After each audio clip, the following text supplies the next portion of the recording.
devamı getiriyor.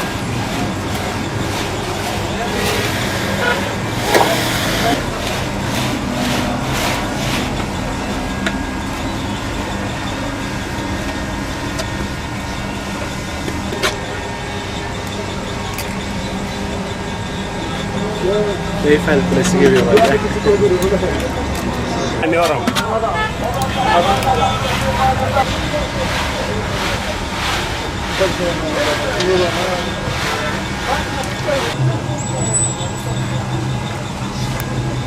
Bu çarşının adı Hoşalkan diyorlar. Hoşalkan mentıkası burada Kaleyvazir dedi, ustanın dediği gibi. Burada halk akşamları, gündüzleyin daha çok akşamları yoğun oluyor burası. Ailecek geliyorlar. Dondurmanın yan taraflarını gösterirsin buzlu. İçerisi süt katılıyor. Şiraz sana. Fakat şiraz. Gavaz. Tamam. Büyükbaşın sütüdür tabii bu.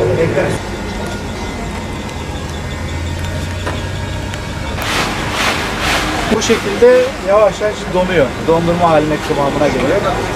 Üzerine konulan kaymak. Usta da onu yuvarlak şekle getirip servis ediyor tabaklara. O da ceviz katıyor aralarına. Sıcak havaların gelmesiyle birlikte Afgan halkı burada bir ailecek programlarda akşamları daha ağırlıklı olmak üzere dondurma keyfidir. Tatlı çeşitleri daha çok dondurma tercih ediliyor burada. Yani arka tarafta, sol tarafta görüyorsanız eğer o biraz standart bir dondurma seviyelerindedir ama tabii sağ tarafta daha önce görüntülerini aldık. Orada şiryak adını verdiğimiz yöresel bir dondurmamız var. Bundan inek sütüyle yapılıyor. Tabii daha değerli olması için de bir de keçi sütü de katılıyor. Maddi yönlerden dolayı inek sütü daha uyguna geldiği için milletin de iktisat durumu, alım gücü de o kadar olmadığı için buna yöneliyorlar.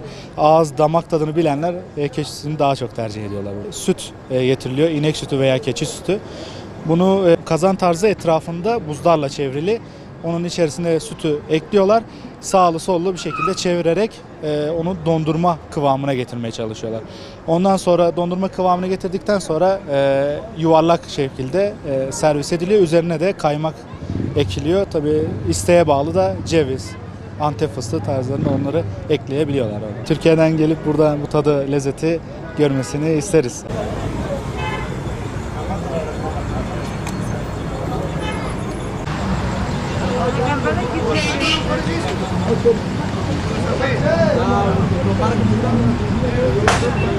Hey!